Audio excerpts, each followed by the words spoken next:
चलिए आज हम बात करते हैं मिश्रण के टाइप फर्स्ट के क्वेश्चन नंबर 25 की, क्योंकि क्वेश्चन नंबर 24 तक हम पिछली वीडियो में कर चुके थे। क्वेश्चन नंबर 25 जो है वो क्वेश्चन नंबर 5 और क्वेश्चन नंबर 12 के जैसा है, तो उसको ट्राई कर लेना है। तो हम क्वेश्चन नंबर 26 को यहाँ देख लेंगे।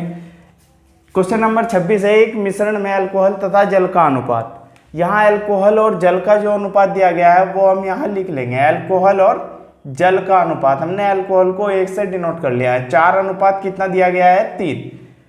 उसी मिश्रण में 5 लीटर जल मिला दिया जाए, कितना मिला दिया है, 5 लीटर, तो अनुपात 4:5 हो जाता है। अब हमारे पास जो अनुपात है वो कितना है, 4:5। तदनुसार नए मिश्रण में अल्कोहल की मात्रा। यहां हम सबसे पहले देख लेंगे मिलाया क्या गया है, जल। तो मान जो चेंज होगा वो किसका होगा, जल का। तो हमें अल्कोहल की मात्रा क्या रखनी है, बराबर, और अल्कोहल की मात्रा हमें बराबर दी गई है। तो हमारे पास पहले कितना यूनिट था, 3 यूनिट पानी था, अब कितना है, 5। तो कितना मिलाया गया, 2 यूनिट। और प्रश्न में कितना दिया गया है, 5। तो 2 यूनिट बराबर कितने लीटर के, 5 के। 1 यूनिट बराबर कितने के, 5/2 के। और हमसे पूछा गया है नए मिश्रण में अल्कोहल की मात्रा। नया मिश्रण यह है, इसमें अल्कोहल की मात्रा कितनी है, 4। तो 4 यूनिट बराबर कितने के हुआ, 5/2 गुना 4, 2 से, और यहाँ कितना रहा, 10 लीटर नए मिश्रण में क्या है, अल्कोहल है। Answer question number 27 question number 1 के जैसा है, तो हम क्वेश्चन नंबर 28 को करेंगे। यहाँ 28 नंबर है, एक द्रव P पानी की तुलना में 1 सही 3/7 गुना भारी है। एक द्रव है कोई P, वो पानी की तुलना में 1 सही 3/7 गुना भारी है। यानी 7 और 3 10:7 का अनुपात इनके बीच आ गया। इसके बाद है तथा पानी एक अन्य द्रव क्यों की तुलना में। अब पानी एक अन्य द्रव क्यों की तुलना में 1 सही 2/5 गुना भारी है। 5 एकम 5 और 2 7:5। अब यहाँ हमें पानी की मात्रा क्या है, बराबर करनी है। तो यहाँ हमें पानी की मात्रा बराबर दी गई है, तो हम यहाँ लिख लेंगे 10, 5 और 7। हमने 7 यहाँ क्यों लिया, 7 लीटर क्यों द्रव में P द्रव की कितनी मात्रा मिलाई जाए कि मिश्रण का भार उतना ही हो जितना कि समान आयतन वाले पानी का। समान आयतन यानी कि पानी का आयतन कितना है, 7। तो हमने यहाँ कितना लिया है, 7। तो यहाँ जो मेरे पास अनुपात आता है वो है 2:3। अब मुझे दिया गया है 7 लीटर क्यों द्रव में, ये P है मेरे पास और ये क्यों है। क्यों का मान कितना है, 3 यूनिट बराबर कितने के रहा, 7 के। और 1 यूनिट बराबर कितने के, 7/3 के। और हमें ज्ञात करना है P का मान। P कितना है, 2। तो यहाँ 2 यूनिट बराबर हो जाएगा 7/3 गुना 2, यानी 14/3। और इसको हम क्या लिख सकते हैं, 3 चौक 12, 4 सही 2/3। आंसर क्वेश्चन नंबर है 29, अम्ल और जल के 3 नमूनों में उनका अनुपात 2:1, 3:2 तथा 5:3 है। तीनों नमूनों को बराबर मात्रा में मिलाकर एक मिश्रण बनाया जाता है। मिश्रण में अम्ल और जल का अनुपात ज्ञात करना है। जितने भी बराबर मात्रा के क्वेश्चन हैं, आगे भी जितने दिए गए हैं, तो उन सभी को यहाँ इसी क्वेश्चन के माध्यम से हमें कवर करना है। पहला जो है अम्ल और जल, हमने मान लिया अम्ल और जल का अनुपात है 2:1। इसके बाद हमें दिया गया है अम्ल और जल का अनुपात, वो है 3:2। इसके बाद अम्ल और जल का अनुपात यानी A/W। तो इस बार जो हमें दिया गया है वो है 5:3। जब भी बराबर मात्रा के जितने भी क्वेश्चन होंगे तो हमें क्या करना है, सबसे पहले उनका योगफल 8। फिर इस योगफल को हमें क्या करना है, बराबर। यहां मेरे पास 3 है, 5 और 8 नहीं है, तो 8 पंजे कितना हुआ, 40। 40 से इसको, यहां मेरे पास 5 है, 3 और 8 नहीं है, यानी कि 24 से इसको। और यहां मेरे पास 8 है, तो 3 और 5 नहीं है, तो 15 से इसको। अब मैं इसको 40 से करूं, 40 दूनी 80 और 40 एकम 40। यहां इसका मल्टीप्लाई 72, 24 दूनी 48 और यहाँ इसका 15 पंजे 75 अनुपात 15:45। इतना करने के बाद जब भी समान मात्रा वाले क्वेश्चन होंगे तो इतना करने के बाद इसको फिर सिंपली हमें क्या करना है, अनुपातों को जोड़ना है। 72, 48, 75 और इधर कितना है 45। ये हमारे पास अनुपात हैं और इनको क्या करना है, अब जोड़ना है। इसको जोड़कर कितना आता है मेरे पास 227 और यहाँ कितना आता है 133। तो फाइनली जो अनुपात होगा वो ये होगा। क्वेश्चन नंबर 30 है, दो मिश्र धातुओं A तथा B में जस्ता तथा टिन का अनुपात यानी कि Zn और Sn, इनका जो अनुपात दिया गया है वो है 5:2। फिर B मिश्र धातु है उसमें Zn और Sn का जो अनुपात है वो है 3:4। इन मिश्र धातुओं में से A के 7 किलोग्राम और B के 21 किलोग्राम लेकर नई मिश्र धातु बनाई गई। इसके हमने लिए हैं 7 किलोग्राम और इसके लिए हमने 21 किलोग्राम लेकर जो नई मिश्र धातु बनाई गई है उस मिश्र धातु में Zn और Sn का अनुपात हमें ज्ञात करना है। तो यहाँ सबसे पहले हम क्या करेंगे, इनका योगफल कितना है 7, इसका योगफल कितना है 7। योगफल बराबर है, यदि बराबर ना होता तो हम योगफल इनका बराबर करते। फिर जितनी जिसकी मात्रा है उससे हमें क्या करना है मल्टीप्लाई। इसका 7 किलोग्राम है तो 7 से मल्टीप्लाई, इसका 21 किलोग्राम है तो 21 से मल्टीप्लाई। 7 से अंदर मल्टीप्लाई करेंगे तो कितना प्राप्त हुआ 35 और 7 दूनी 14 और इधर 21 3 63 और 21 चौक 84। इसके बाद हमें क्या करना है, सिंपली इनको जोड़ लेना है।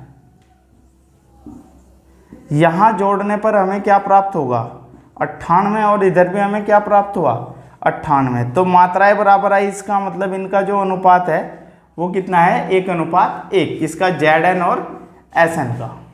क्वेश्चन नंबर 31 है, किसी मिश्र धातु में जस्ता, कॉपर और टिन यानी Zn, Cu और Sn, इनका अनुपात दिया गया है 2:3:1 के अनुपात में तथा अन्य मिश्र धातु में तांबा, टिन और सीसा। तांबा कितना है कॉपर 5, फिर टिन 4 और फिर सीसा कितना है 3। सीसा हमने यहीं लिख लिया Pb। ये 4 हमारे पास धातुएं हैं, यानी पहले में ये 3 है और दूसरे में ये 3 है लास्ट वाली।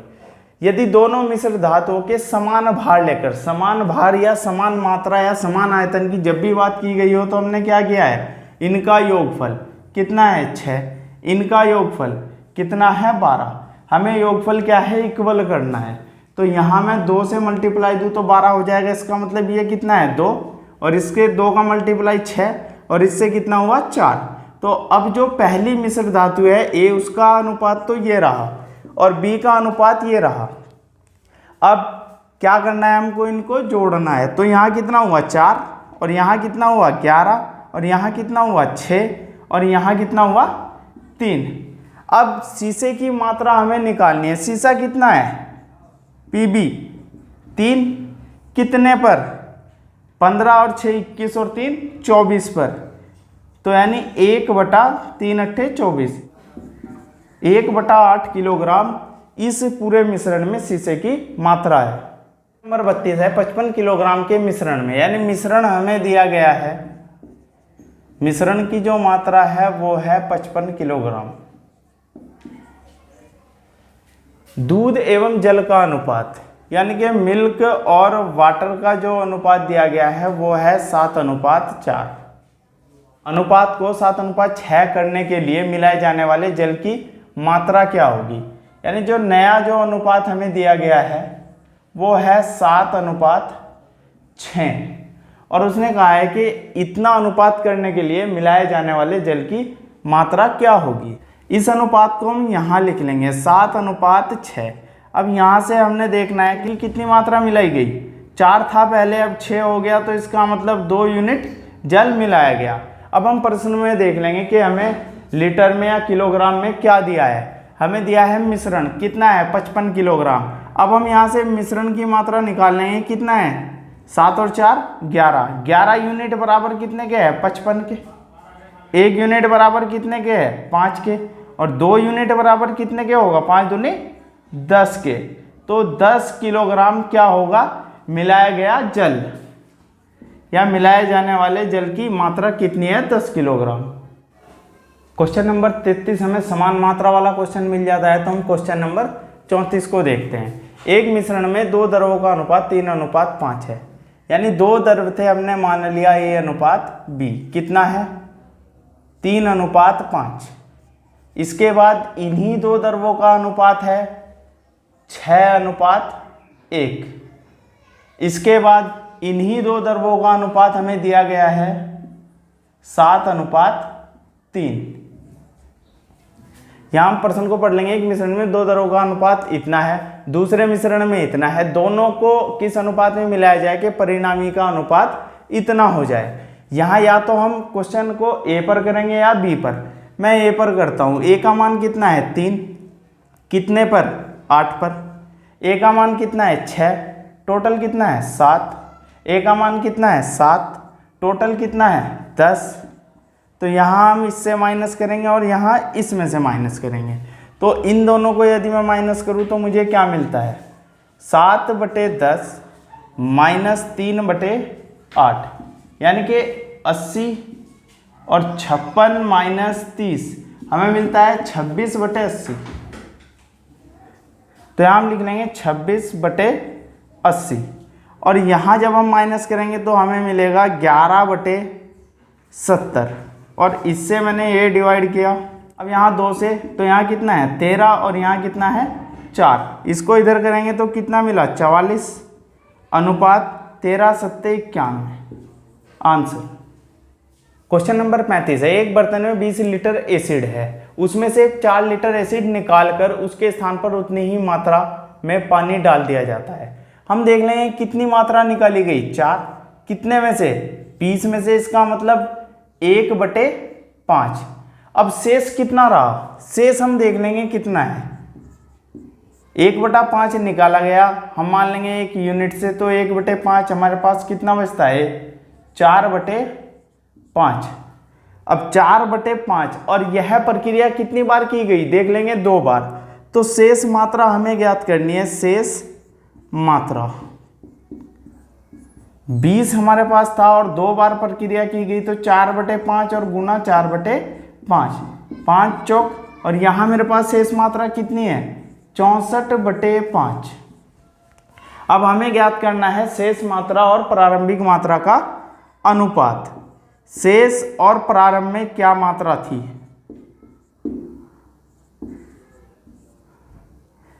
प्रारंभ में कितनी थी 20 और शेष कितनी थी 64/5।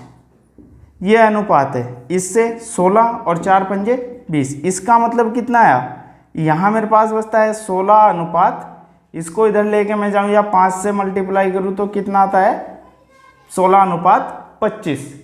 अब इसका एक मेथड और होता है, वो है फॉर्मूला बेस। फॉर्मूला में यार लिख रहा हूँ शेष मात्रा, शेष मात्रा बराबर होगी प्रारंभिक मात्रा 1 माइनस निकाली गई मात्रा बटे प्रारंभिक मात्रा और पावर n, और n है जितनी बार यह प्रक्रिया दोहराई गई है। इस मेथड से भी हम इस क्वेश्चन को निकाल सकते हैं। तो शेष मात्रा हमारे पास जब हम निकालते हैं तो प्रारंभिक मात्रा कितनी है हमारे पास यहाँ 20, और 1 माइनस निकाली गई मात्रा कितनी है 4, प्रारंभिक मात्रा कितनी है 20, और जितनी बार प्रक्रिया की गई, प्रक्रिया 2 बार की गई, तो 4 पंजे 20, तो यहाँ होगा 20, 5 कम 5 में से 1 गया, कितना हुआ 4/5, और इसका स्क्वायर, तो यहाँ हमें मिलता है 20 गुना 16/25, 5 पंजे और 5 चौक 16 चौक 64, 64/5। अब शेष मात्रा हमें ये मिलती है यहाँ, और प्रारंभिक मात्रा कितनी है 20। इसके बाद सेम इसी तरीके से हमें क्या ज्ञात करना है, अनुपात ज्ञात करना है। नंबर 36 है। 3 किस्मों की चाय के मिश्रण में उनके वजन का अनुपात 4:5:8। 3 किस्में थी, पहली, दूसरी और तीसरी। पहली किस्म की चाय 5 किलोग्राम और दूसरी किस्म की चाय 10 किलोग्राम और तीसरी किस्म की चाय की कुछ मात्रा मिलाई जाए तो तीनों किस्मों की चाय के वजन का अनुपात 5:7:9 प्राप्त होता है। परिणामी मिश्रण में तीसरी किस्म की चाय की मात्रा कितनी है? पहली किस्म की चाय की कितनी मात्रा मिलाई गई? 5 किलोग्राम, और यहाँ अनुपात में कितने का डिफरेंस है? 1 का। तो 1 यूनिट बराबर कितने के मिलता है हमें? 5 किलोग्राम के। अब हम यहाँ चेक करते हैं, दूसरी किस्म की कितनी मिलाई गई? 10 किलोग्राम, और यहाँ कितना है? 2 का डिफरेंस, तो 2 बराबर कितने के है? 10 किलोग्राम के। तो यहाँ से भी हमें मिलता है 1 यूनिट बराबर कितने के? 5 किलोग्राम के। इसका मतलब अनुपात बराबर है। तो 1 यूनिट बराबर कितने के है? 5 के। तो 9 यूनिट बराबर कितने के होगा? 45 किलोग्राम के, क्योंकि तीसरी किस्म की चाय का अनुपात ही परिणामी मिश्रण में हमें बताना है, और वो कितना है? 9 यूनिट। क्वेश्चन नंबर 37 हमें रिपीट क्वेश्चन मिलता है। हम देखते हैं क्वेश्चन नंबर 38। 60 किलोग्राम मिश्र धातु ए को, ए कोई मिश्र धातु है, उसका हमारे पास है 60 किलोग्राम, और बी है 100 किलोग्राम। तो बी हमने लिया है यहाँ 100 किलोग्राम के साथ मिश्रित किया जाता है। यदि मिश्र धातु ए में सीसा और टिन Pb और Sn का अनुपात हमें दिया है 3:2। इसके बाद और बी में हमें दिया है Sn और Cu का अनुपात, यहाँ कितना है? 1:4। और नई मिश्र धातु में टिन की हमें मात्रा बतानी है। यहाँ कितना है टोटल? 3 और 2 5, 5 यूनिट बराबर कितने के होगा? टोटल कितना है? 60 के। 1 बराबर कितने के? 12 के। तो यहाँ से टिन की जो मात्रा है 12 दूनी 24 किलोग्राम हमें मिल जाती है। अब यहाँ हम देखते हैं 4 और 1 5, 5 बराबर कितने के है? 100 के, क्योंकि टोटल मात्रा कितनी है? 100। 1 बराबर कितने के है? 20 के। और यहाँ टिन की मात्रा कितनी मिलती है हमें? 20 किलोग्राम।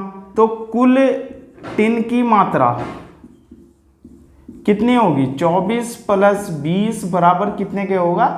44 के। इतने किलोग्राम आंसर। क्वेश्चन नंबर 39 हमें समान मात्रा वाला क्वेश्चन मिल जाता है, और क्वेश्चन नंबर 40 हमें क्वेश्चन नंबर 35 के जैसा मिलता है, जिसको हमने 2 मेथड से किया था, एक फॉर्मूले से और एक विदाउट फॉर्मूले से। तो हम क्वेश्चन नंबर 41 को देखते हैं। सोना पानी से 19 गुना भारी है और तांबा पानी से 9 गुना भारी है। पानी से 15 गुना भारी मिश्र धातु बनाने के लिए इन धातुओं को किस अनुपात में मिलाना होगा? तो हम यहाँ एलिगेशन से लिख लेंगे। 19 गुना भारी है, और यहाँ कितने गुना भारी है? 9, और कुल कितना गुना भारी है? 15। तो यहाँ हम इसको माइनस करेंगे तो हमें यहाँ कितना प्राप्त होता है? 6, और यहाँ माइनस करेंगे तो कितना प्राप्त होता है? 4। 2 तिये और 2 दूनी, यानी उन धातुओं का जो अनुपात होगा वो होगा 3:2। यदि आप सभी को वीडियो अच्छी लगी हो तो इसे लाइक, कमेंट और शेयर जरूर कीजिएगा। धन्यवाद।